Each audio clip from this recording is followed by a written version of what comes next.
श्री अरविंद जी के बारे में बताया नहीं, उनके विचारों को पहले रखा गया। श्री अरविंद जी 15 अगस्त 1872 उसी साल जन्म हुए। तभी भारत पराधीन था, स्वाधीन नहीं था, इसीलिए उनके पिताजी उनको विदेश भेज दिए पढ़ने के लिए। छोटे से उम्र से ही भारत क्या है, उसकी भाषा क्या है, उसके बारे में वो अज्ञात थे, उनको कुछ पता नहीं था। धीरे धीरे करके जब वो बड़े हुए, उनके पिताजी कुछ पत्र भेजते थे, वहां पे कुछ न्यूज, मतलब भारत में क्या चल रहा है उस न्यूज को भी एक एक पन्ना काट के वो भेजते थे। धीरे धीरे जब भारत के बारे में जानने लगे, उनके पिताजी उनको भेजे थे कि विदेश में पढ़ के एक बड़ा अफसर बने। उसके लिए वो पढ़ाई भी कर रहे थे। पर वो जब भारत के बारे में जानने लगे, कैसे अंग्रेज हमारे भारतीयों को कैसे तड़पा रहे हैं, कैसे पराधीन है, वो जब जानने लगे, उनके अंदर ये आया कि मैं भारतीय होके इनके अधीन में कैसे काम कर सकता हूँ। तो इसीलिए क्या किए, वो बहुत ही अच्छे स्टूडेंट थे, वो उस बड़े परीक्षा को भी उत्तीर्ण हो गए थे, पर उसको छोड़ दिए, जानबूझ के वो अफसर नहीं बने और भारत लौट गए। 1893 को वो पहली बार भारत आए और भारत में आते ही वो भारतीय भाषाओं का ज्ञान लिए और बहुत सारे युवाओं को प्रभावित करते थे भारत के लिए लड़ने के लिए।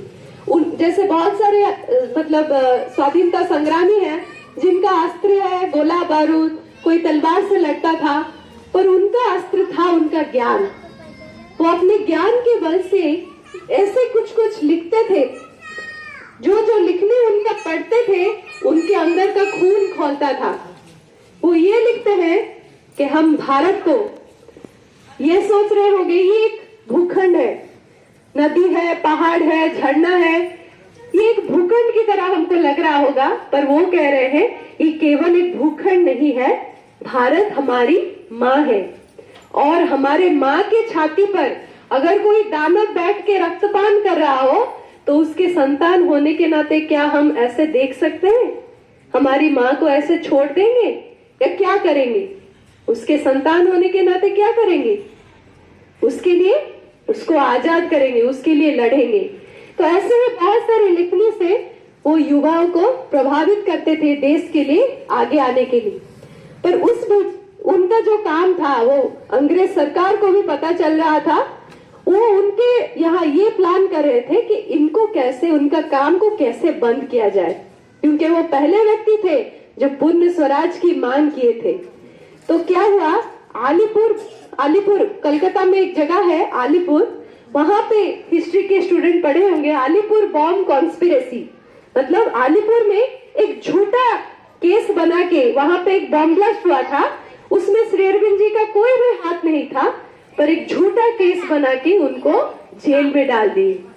छोटे से जेल में कुछ नहीं था, तभी कितना अत्याचार, कितना कुछ उनके ऊपर हो रहे थे। अकेले एक छोटे से 6x6 के कमरे में उनको दिन गुजारना पड़ता था। पर उस बीच भी उनके जीवन में एक बहुत बड़ा टर्निंग पॉइंट, एक बहुत बड़ा बदलाव आया, जिसके वजह से आज हम उनको महर्षि श्री अरविंद जी के नाम से जान रहे हैं। तो उनके जीवन में ये बदलाव कैसे आया? जो जेल में जो थे, बहुत सारे कैदी थे, इतना जैसे टॉर्चर हो रहा था, जो अत्याचार हो रहा था, बहुत लोग पागल हो जा रहे थे कि एक अकेले कमरे में कैसे करके उनको मतलब सहना पड़ता था। पर उस बीच वहां पे रह के भी श्री अरविंद जी साधना करने लगे, योग के माध्यम से वो क्या करने लगे, उसी जेल में गीता का अध्ययन करने लगे, गीता का साधना करने लगे, बहुत सारे साधनाएं उसी जेल में रह के ही करने लगे। और उन्हीं जेल में ही उनको वासुदेव जी का दर्शन मिला। वासुदेव कौन है? श्री कृष्ण। तो उनके अंदर ये अंतर्वाणी उनको मिली कि भारत का स्वाधीन होना निश्चित है, इसे कोई भी नहीं रोक सकता। जैसे कल का सूर्योदय, उसके लिए आप निश्चित है कि नहीं? कल सूर्योदय होगा, इसके लिए आप निश्चित है कि नहीं? निश्चित है। तो उनको ये वाणी मिली कि कल का सूर्योदय होना जितना निश्चित है, भारत का स्वाधीन होना उतना निश्चित है, क्योंकि भारत का जो काम है वो केवल भारत में सीमित नहीं है, पूरे विश्व के लिए उसका एक काम है, उसका एक दायित्व है, उसके लिए उसको स्वाधीन होना ही पड़ेगा। तो फिर श्री अरविंद जी ये पूछ रहे हैं तो उनका काम क्या है, उनका रोल क्या है? तो वो वहां पे ये वाणी उनको मिलती है कि भारत तो स्वाधीन होगा, पर ये मनुष्य जाति को कौन स्वाधीन करेगा? भारत स्वाधीन होने के बाद का भारत क्या होगा, कैसा होगा, उसके लिए क्या करना पड़ेगा, उसके लिए कौन आगे इस काम को लेगा? तो फिर वहां से जब 1910 से वो जेल से 1909 से निकलते हैं, उनको बाइज्जत बरी किया जाता है और 1910 को उनके अंदर ये प्रेरणा मिलता है कि पौंडीचेरी जाओ। और वहां पे पौंडीचेरी में 1910 से 1950 तक वो साधना करते हैं, वो ढूंढते हैं कि ये मनुष्य है। देखिए, भारत में हम सबको भगवान के ऊपर एक विश्वास है, जो कि मतलब दूसरे देशों में उतना विश्वास नहीं है। भारत में कितने कितने महापुरुष, कितने कितने योगी यहाँ पे जन्म हुए हैं, है कि नहीं? भारत में मतलब हम देखें, इसका इतिहास देखें तो कैसे, जैसे भैया बोल रहे थे, श्री राम आए, श्री कृष्ण आए। श्री राम किसको मारे? रावण को। और श्री कृष्ण कंस। देखिए, पर क्या हम अभी बता सकते हैं कि यहाँ पे कोई रावण नहीं है और कंस नहीं है? श्री राम ने रावण को मार दिया, पर क्या अभी रावण उपस्थित है कि नहीं? घर घर में छोटा छोटा रावण घूम रहा है, घर घर में कंस भी है। तो देखिए, श्री अरविंद जी उसे को ढूंढने लगे कि बार बार भगवान यहाँ आ रहे हैं, हमको एक जगह और एक चेतना में लेके जा रहे हैं, जो हमारे अंदर जो अवसर है उसको मार रहे हैं, फिर भी बार बार हम उसी दर्द में क्यों फिर लौट जा रहे हैं? थोड़ा सुनिए, या फिर आप, अगर आपको अच्छा नहीं लग रहा है तो आप बाहर भी खेल सकते हो। देखिए, तो ये जो बात है कि हम मतलब जैसे भगवान आए, राम जी रावण को मारे, कंस को श्री कृष्ण मारे, फिर भी अभी एक एक रावण नहीं, घर में कितने कितने रावण हम इन संसार में देख रहे हैं। तो इसका अंत कैसा होगा? भगवान ने ये जो सृष्टि बनाई है, कितना सुंदर सृष्टि है। देखिए, हम जब प्रकृति को देखते हैं, कितना सुंदर पहाड़ है, झरना है, नदी है। जब हम जो पशुओं के जीवन देखते हैं, वो भी अपने जीवन में कितना खुश है, पर ये मनुष्य ही क्यों ऐसे अवस्था में है? वो कुछ ढूंढ रहा है, उसको नहीं मिल रहा है, वो खुशी पा ही नहीं पा रहा है। तो उसका पीछे क्या रहस्य है? भगवान क्या इतने में ही उनका सृष्टि बंद हो जाएगा, इतने में ही होगा? तो हम सुने होंगे कि 2012 के बाद प्रलय होगा, ये सुने हैं। मतलब यहाँ पे बताया होगा कि अभी प्रलय आने वाला है, क्योंकि इसके बाद सृष्टि का क्या होगा ये कोई भी नहीं बता पा रहा है। पर प्रलय हुआ। श्री अरविंद जी कह रहे हैं, श्री अरविंद जी 40 साल तपस्या करके एक ऐसी शक्ति को इस पृथ्वी में लाए हैं। श्री अरविंद जी कह रहे हैं कि अभी तक जो चेंज, जो परिवर्तन भगवान लाना चाह रहे हैं, पर ये देख रहे हैं कि फिर से हम दुख दर्द में, फिर से हम उसी पूर्व अवस्था में जा रहे हैं, वो बंद होगा। अभी तो चेंज आएगा, अभी जो परिवर्तन आएगा वो परमानेंट होगा, वो स्थायी रूपांतर होगा।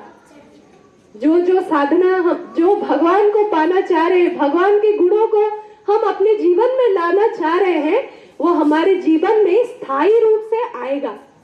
और श्री अरविंद जी कह रहे हैं कि ये मनुष्य का भविष्य अंधकार में नहीं है, वो एक परिवर्तन, बहुत बड़े परिवर्तन की ओर जा रहा है। जैसे देखिए, सूर्य उदय होने से पहले रात बहुत अंधकारमय लगता है, ज्यादा गाढ़ा होता है, उसका जो अंधकार है ज्यादा गाढ़ा होता है। वैसे ही उसी स्थिति में अभी है, आगे सूर्योदय होने वाला है, पर अभी उसके पहले जो अंधकार है वो स्थिति हम अभी देख रहे हैं। तो श्री अरविंद जी कह रहे हैं, अगर उस शक्ति को, जैसे दीदी बोल रही थी कि माँ माँ नाम जप करने से हमारे जीवन के बहुत सारी चीजों को हम अपने आप से दूर कर सकते हैं, भगवान की उपस्थिति को अभी तक हम क्या कर रहे हैं, भगवान को जो पूजा कर रहे हैं, दुर्गा पूजा कर रहे हैं, गणेश पूजा कर रहे हैं, बहुत खुशी से धूमधाम से गांव के लोग मिलके गणेश जी की मूर्ति बनाते हैं, पूजा करते हैं, पर वो क्या करते हैं, कुछ दिनों बाद विसर्जन करते हैं। तो श्री अरविंद जी कह रहे हैं अभी तक हम तुमको विसर्जन कर रहे हैं क्योंकि हम तुमको अपने जीवन में स्थायी रूप से अभी तक नहीं ला पा रहे हैं, पर अब और विसर्जन नहीं करेंगे। अभी तक हम भगवान को विसर्जन क्यों कर रहे हैं, क्योंकि उनके जो गुण है उनको हमारे जीवन में स्थायी रूप से नहीं ला पा रहे, इसीलिए विसर्जन कर रहे हैं।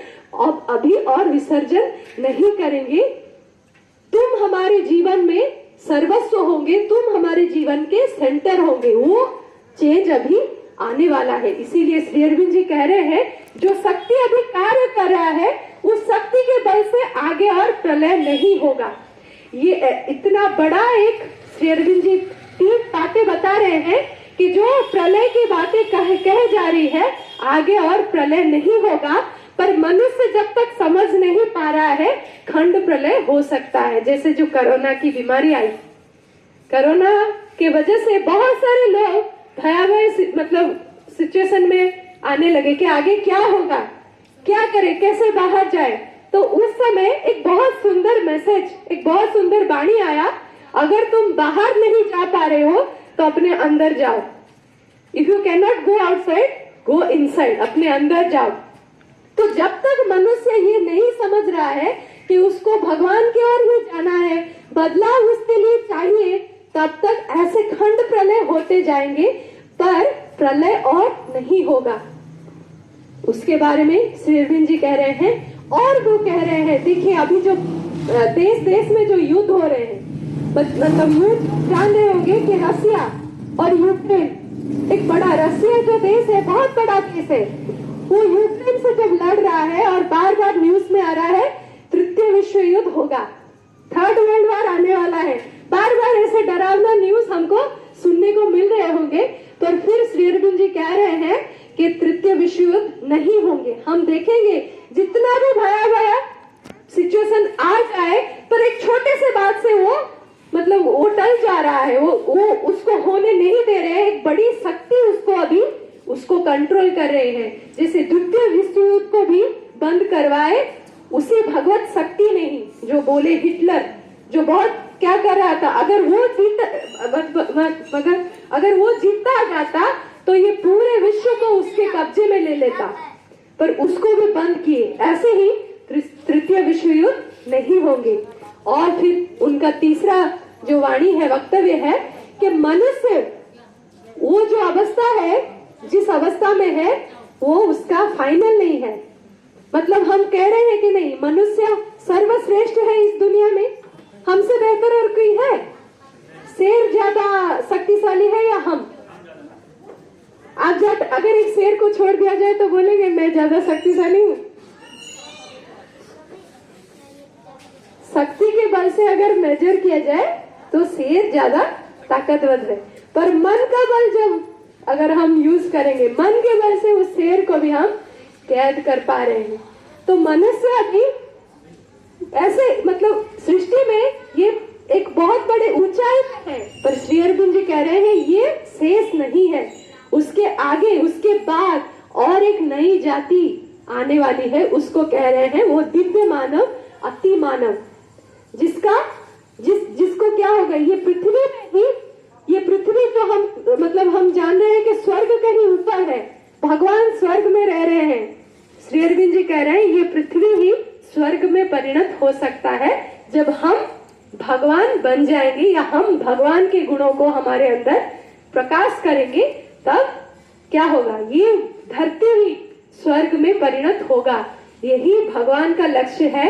इस स्वप्न को लेके इस सृष्टि का आरंभ हुआ है। देखिए इस अवस्था में वो फाइनल कर, अगर भगवान ने कुछ बनाया होगा तो कुछ अच्छा ही सोचा होगा ना, तो क्या ये सृष्टि ऐसे ही अंत हो जाएगा, ये क्या हम सोच रहे हैं? इसके बाद एक सुंदर भविष्य इसके लिए है, पर अभी हमारा दायित्व क्या है, उसको सचेतन रूप से हम इसको जाने कि एक बड़ा परिवर्तन आ रहा है, पर उस परिवर्तन वो तो होगा ही। माता जी कह रहे हैं उसको कोई नहीं रोक सकता। वो परिवर्तन जैसे भी होगा, पर अगर हम सचेतन रूप से उसमें भाग ले तो सचेतन रूप से जल्दी हम वहां पे पहुंच पाएंगे। अगर उसमें भाग ना ले तो प्रकृति हमको जबरदस्ती ऐसे ही कोरोना के जैसे मार के वो हमें उस लक्ष्य तक पहुंचाएगी ही। तो हम कैसा जीवन हमारे लिए चाहते हैं? ऐसे मार के हम सीखना चाह रहे हैं, या सचेतन रूप से हमारे जीवन में जो सही है उस चीज को हम अपने जीवन में लागू करके एक सरल पाथ में, एक सरल रास्ता है जो हमें उन तक ले पाएगा। तो उसके लिए जैसे हम इस बात को जाने, तो आप लोग सोच रहे होंगे कि यूं कैसे प्रचार क्यों? तो श्री अरविंद जी कह रहे हैं कोई एक व्यक्ति केवल अतिमानव नहीं बनेगा, ये पूरा मानव जाति उसको बनना है। इसीलिए ये एक अकेले की बात नहीं है, इसके लिए पूरा समाज को प्रस्तुत होना है। देखिए, अगर आप अपना घर को बहुत सुबह से लेकर शाम तक पूरा सजा रहे हैं, साफ कर रहे हैं, एक एक धूल मिट्टी सबको निकाल रहे हैं, ठीक है, और अपने घर में पूरा सेंट वेंट डाल के पूरा सुगंधित कर दिए हैं, पर ठीक आपके घर के आगे म्युनिसिपैलिटी का नाली जा रहा है, तो जितना आप सुगंधित कीजिए वो सुगंध कितना समय रह पाएगा? दरवाजा खोलते ही नाली का बदबू अंदर आएगा ही आएगा। इसीलिए श्री अरविंद जी कह रहे हैं ये अकेले अपना अपना घर को सजाने का अभी समय नहीं है, अपना घर भी सजाना है, उसके साथ ये जो हमारे सोसाइटी में, समाज में जो बड़ा बड़ा नाली है उसको भी मिलके साफ करना है। अगर बदबू का नामो निशान ही निकाल दे तो ये पूरा आपका पूरा गांव सुंदर हो पाएगा कि नहीं? वो परिवर्तन हमारे अपने जीवन में लाना है, उसके साथ पूरे समाज में लाना है।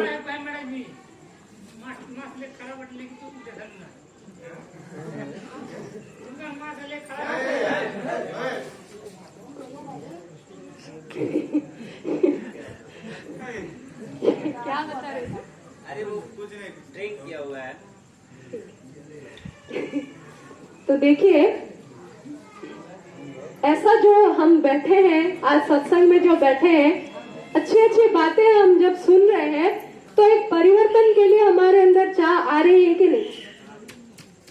चेंज होने के लिए हमारे अंदर एक चाह आ रही है कि नहीं? उनको देख के हम सोच रहे हैं कि अभी उस अवस्था से हम बेहतर है, वो जो व्यक्ति यहाँ पे थे उस अवस्था से हम बेहतर हम सोच रहे हैं कि नहीं अभी के लिए?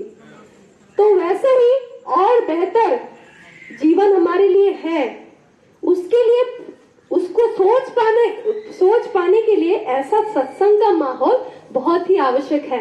उसको ऐसे हम नहीं सोच पाएंगे, ये अच्छी चीज है, ऐसे व्यक्ति में, साधारण व्यक्ति में नहीं आता है, पर जब एक सत्संग का माहौल बनता है, जब एक मतलब सामूहिक रूप पे भगवान के लिए जब सोचते हैं, तभी हमारे अंदर क्या अच्छा है क्या बुरा है उसका फर्क हमारे अंदर जागृत होता है। तो इसीलिए जो तीन बातें बताई गई, पहली बातें बताई कि नाम जप, जो काम कर रहे हैं, काम करने से पहले, काम करने के बाद, नाम जप करते करते काम करेंगे, पढ़ाई कर रहे हैं, पढ़ाई करने से पहले उस पढ़ाई को हम ऑफर करेंगे कि हे भगवान, ये जो पढ़ाई आप मतलब ये जो पढ़ने जा रहे हैं इसको कैसे अच्छे से मैं समझ पाऊं, उनको ऑफर करेंगे और काम करेंगे। जो भी काम है, छोटा बड़ा जो भी काम, अगर भगवान को ऑफर करते जाएंगे तो देखिए हमारे जीवन में कैसे छोटे छोटे चीज से ही परिवर्तन का आरंभ होगा। तो उसके लिए हमको प्रस्तुत होना है। यही वार्ता लेकर हम पूरे गांव में, सभी स्कूल कॉलेजेस में, सभी जगह जा रहे हैं, और स्कूल कॉलेज में करने के लिए हमको एजुकेशन मिनिस्टर से भी परमिशन, मिनिस्ट्री ऑफ एजुकेशन से भी परमिशन मिला है, और आज भी हम योगी जी से मिलके आए हैं कि ऐसे ही जो बात है, श्री अरविंद जी बोले हैं कि भारत विश्व गुरु बनेगा, आध्यात्मिक विश्व गुरु बनेगा। भारत के अंदर वो सामर्थ्य है, पर फिर वो कह रहे हैं कि कब बनेगा? जब भारत मतलब जो हम अभी बात कर रहे हैं, भारतीय हम कह रहे हैं कि नहीं, वी आर इंडियन के नहीं, पर श्री अरविंद जी कह रहे हैं हम अभी तक भारतीय नहीं बने हैं। जो एक्चुअली भारत का परिचय है, जो एक्चुअली भारतीय है, वो अभी तक हम नहीं बने हैं।